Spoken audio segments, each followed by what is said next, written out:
How to add guides on Canva. So hey everyone, welcome back to the channel. So in this video I'm going to show you how you can add guides on Canva.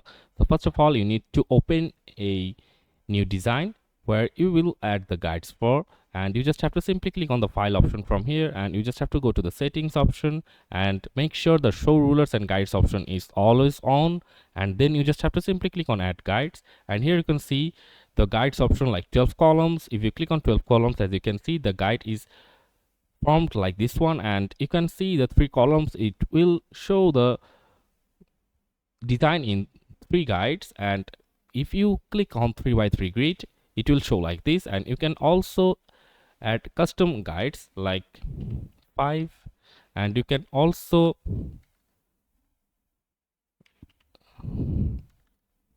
add the gap size from here.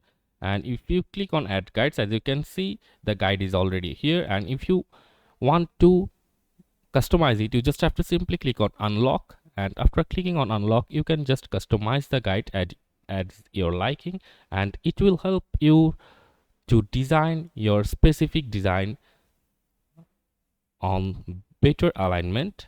So you can use the guide as you prefer, and that's how you can add guides to your Canva design. See you on the next video, guys.